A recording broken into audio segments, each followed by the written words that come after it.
নমস্কার, সোমালিয়াস ক্রিয়েশনে আপনাদের সবাইকে স্বাগত জানাই। আজকে আমি বিটের একটি অসাধারণ রেসিপি নিয়ে আপনাদের কাছে চলে এসেছি। এটা গরম ভাত বা রুটির সাথে খেতে কিন্তু দারুণ লাগে। আসুন আমি কিভাবে করেছি আজকের রেসিপিটি আপনাদের সাথে শেয়ার করি। আমি আজকে বানাবো রসুন দিয়ে বিট বাটা। এর জন্য প্রথমে আমি বিটের খোসাটা ছাড়িয়ে নিয়ে খুব ভালো করে ধুয়ে নিয়েছি। ধুয়ে বিটগুলোকে টুকরো টুকরো করে রেখেছি। আমি এখন এই গ্রেটারে ঘষে নিচ্ছি। বিটটা ঘষে নিলে কিন্তু খেতে খুবই ভালো হয়। অনেকে সেদ্ধ করেও নেয়, তবে আমার মনে হয় যে সেদ্ধর থেকে এরকম ঘষে নিলে খেতে কিন্তু ভীষণই টেস্ট লাগে। সমস্ত টুকরোগুলো আমি এভাবে ঘষে নিলাম। দেখুন এরকম দেখতে লাগছে। এবার একটা ফ্রাইং প্যানে আমি পরিমাণ মতো সর্ষের তেল দিয়ে নিয়েছি। তার মধ্যে আমি দিয়ে দিয়েছি কালো জিরে, ফোড়নে দিয়ে দিলাম কালো জিরে, আর একটা শুকনো লঙ্কাকে আমি অর্ধেক করে দিয়ে দিলাম। কয়েক সেকেন্ডের জন্য এই শুকনো লঙ্কা আর কালো জিরেটা আমি নাড়াচাড়া করে নেব। খুবই সাধারণ রান্না, কম সময়ে কম উপকরণে কিন্তু অসম্ভব টেস্টি একটা রেসিপি তৈরি হয়ে যায়।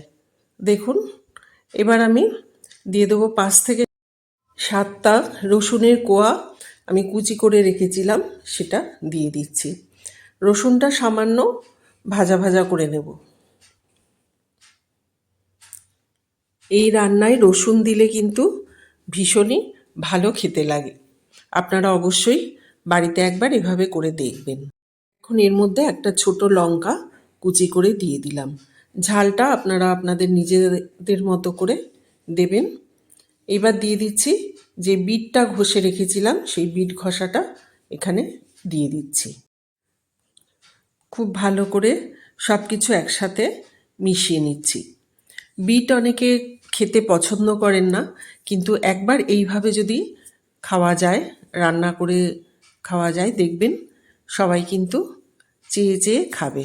এর মধ্যে এখন দিয়ে দিচ্ছি সামান্য হলুদ গুঁড়ো আর অল্প নুন। এবার দিয়ে দেব আমি সামান্য চিনি। চিনিটা কিন্তু আপনারা দেবেন, কারণ চিনিটা দিলে এর টেস্টটা আরও ভালো হবে। সব কিছু একসাথে আমি মিশিয়ে নিচ্ছি। যতক্ষণ না এর জলো জলো ভাবটা চলে যাচ্ছে ততক্ষণ কিন্তু আমি এটা নাড়াচাড়া করে নিচ্ছি। এটা একদম শুকনো শুকনো হবে। এবার ঢেকে দিলাম সিদ্ধ হওয়ার জন্য। একদম লো ফ্লেমে আমি 5 থেকে 7 মিনিটের জন্য এটা ঢেকে দিয়েছিলাম। 7 মিনিট বাদে ঢাকাটা খুলে দিলাম। দেখুন আমার এই বিট ঘষাটা কিন্তু অনেকটাই শুকিয়ে এসছে। জলো ভাবটা কিন্তু অনেকটাই চলে গেছে। আমার এটা কিন্তু তৈরি হয়ে গেছে। রান্নাটা আমি খুবই সাধারণভাবে করেছি। আপনারা অবশ্যই এইভাবে একবার খেয়ে দেখবেন। দেখবেন খুবই ভালো লাগবে। আর ভালো লাগলে আমাকে অবশ্যই কমেন্ট করে একটু জানাবেন। আশা করি এই সহজ রেসিপিটি আপনাদের সবার ভালো লেগেছে। ভালো লাগলে আমার চ্যানেল সোমালিয়াস ক্রিয়েশনকে একটা লাইক, শেয়ার ও সাবস্ক্রাইব করার জন্য অনুরোধ রইল। সবাই ভালো থাকবেন, সুস্থ থাকবেন।